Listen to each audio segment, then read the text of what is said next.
రోజా గారు, మిమ్మల్ని సోషల్ మీడియాలో అటాక్ చేస్తూ ఉంటారు, సోషల్ మీడియా విపరీతమైన ట్రోల్ చేస్తూ ఉంటారు. రోజా అంటే హాట్ ఫేవరెట్ సోషల్ మీడియాకి.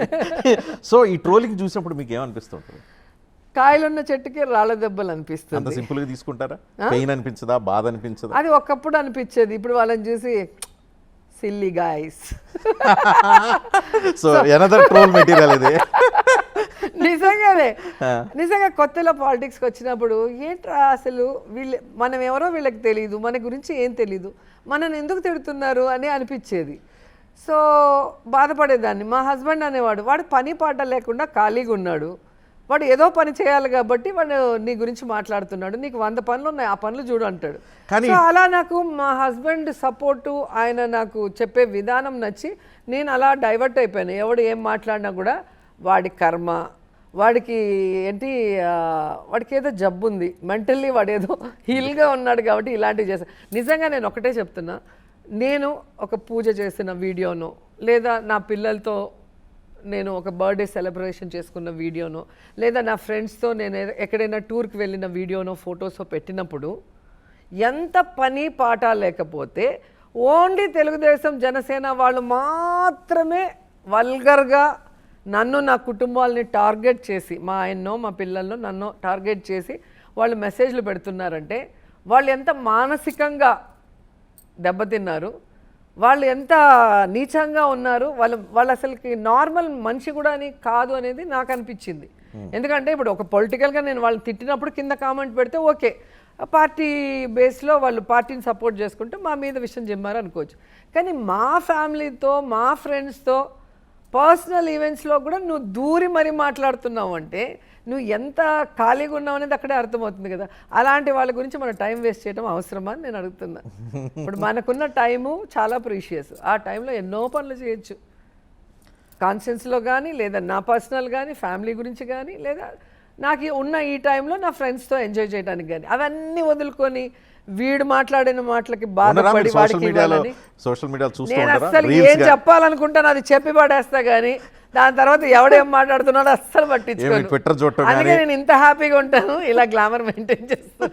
ట్విట్టర్ చూడటం కానీ, ఇన్స్టా రీల్స్ చూడటం కానీ, యూట్యూబ్ చెక్ చేసుకోవటం కానీ, కామెంట్లు చదువుకోవటం కానీ, కామెంట్ అనేది అస్సలు నా లైఫ్లో నేను కింద చదవటమే మానేశాను, ఎప్పుడో మానేసాను, ఎన్నో సంవత్సరాలు అయింది. కేవలం నేను చెప్పాలనుకున్నది చెప్తాను. ఎవరైతే కష్టపడుతున్నారో కామెంట్లు పెడుతున్నారో వాళ్ళ కర్మ. ఈ ఇంటర్వ్యూ చేశాక వాడు అద్దంలో వాడి మొహం వాడిని చూసుకొని తుప్పుక్కు అనుకుంటాడు, ఇన్ని రోజులు పెట్టి వేస్ట్, ఆవిడ ఫీల్ అవ్వలేదా, అయ్యో టైం వేస్టే అనుకుంటాడు. మీ మీద జరిగిన కొన్ని ట్రోల్స్ ఒకసారి చూద్దాం, మీ రియాక్షన్ ఏంటో డైరెక్ట్గా తెలుసుకోవడానికి అవకాశம் ఉంది, ఒకసారి చూద్దాம். காலை உணவு மார்னிங் பிரேக்ஃபாஸ்ட்ங்கிறது எனக்கு தெரிஞ்சு நான் பொலிட்டிஷியனா 25 வருஷமா இருக்கு, எந்த స్టేట్ల కేలిపల్ల. ఇది ரொம்ப ரொம்ப ரொம்ப సంతోషமான డిఎంకేకి సపోర్ట్ చేశారు అనేది ఒక ట్రోల్ వీడియో. విషయాలు పన్నారు. அதனால స్టాలిన్ సార్ எப்பவுமே అంటే yes గోవిందా గోవిందా డిఎంకే ఓడిపోయింది, మీరు వెళ్ళి ప్రచారం చేశారు అనేది అనదర్ ట్రోల్. డిఎంకేకి నిజంగా నేను ప్రచారం చేస్తుంటే ఆ ఫొటోస్ వీడియోస్ కావాలి కదా. ఇది స్టాలిన్ గారి బర్త్డే ఎవ్రీ ఇయర్ 3 ఇయర్స్గా శేఖర్ బాబు గారని ఎండోమెంట్ మినిస్టరు, సో మాకు ఫ్యామిలీ ఫ్రెండ్స్, ఆయన బర్త్డేకి పిలిచినప్పుడు నేను ప్రతి దాంట్లో కూడా జయలలిత గురించి మాట్లాడే స్టార్ట్ చేస్తాను. ఎందుకంటే నేను జయలలిత ఫ్యాన్ని, ఫస్ట్ నుంచి కూడా జయలలిత ఫాలోయర్ని. సో మళ్ళీ నేను ఏదో డిఎంకేలోకి వెళ్ళాను జయలలిత చనిపోయాక అనే ఆలోచన ఎవరికి రాకూడదు కాబట్టి మా అన్న శేఖర్ బాబు అన్న కోసం నేను వచ్చాను, ఆయన మంచివని అలాగే స్టార్ట్ చేస్తా. ఆ మొత్తం ఇంటర్వ్యూ చేస్తే తెలుస్తుంది.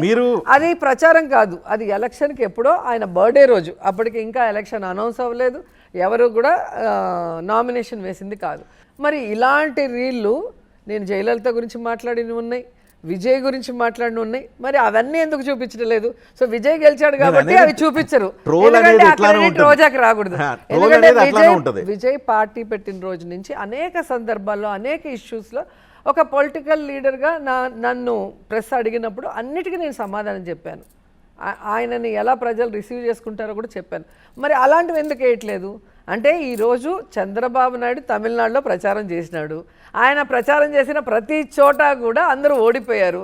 సో దాన్ని డైవర్ట్ చేయడానికి ఎవరు బకరా దొరుకుతారని నేను బకరా అనుకున్నారు. కానీ వాళ్ళకి అర్థం కానిది, ఎప్పుడు వాళ్ళు నాకు గురి పెట్టినా అది మిస్ఫైర్ అయ్యి వాళ్ళకే తగులుతుంది అనేది. కానీ మీరు ట్రోల్స్ చూడండి అంటున్నారు, ఒకసారి మాట్లాడిన తర్వాత వదిలేస్తాను, తర్వాత ఏం జరిగిద్దో అని అంటున్నారు. మీరు మాట్లాడిన తర్వాత అవి ఎలా మారుతున్నాయి అనేది మీకు ఇంకో వీడియో చూపిస్తాను. హోంమంత్రి అనిత, ఆమె హోంమంత్రి లేకపోతే ఆటలు ఆడుతుంది, డాన్స్లు వేస్తుంది, అది ఇదని ఎక్కడో కామెంట్ చేశారు. సో మీరు గతంలో అవన్నీ మీరు చేశారు అన్నానికి మీరు మాట్లాడింది పెట్టి ఆ ట్రోల్ చేశారు. ఒకసారి చూపించండి, రియాక్షన్ ఇద్దాం. చేస్తుంది, ఆటలాడుతుంది,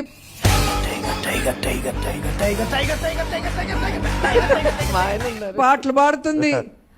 నా మొగ్గుడే బ్రహ్మచారికి నేమో కన్యాకుమారి, 3 ఏళ్ల కిందట మూడొచ్చేసి ముదిరి బెండకాయని చూసి మూడొచ్చి డాన్స్ వేస్తుంది, ఊ అని కూతలు పడుతుంది.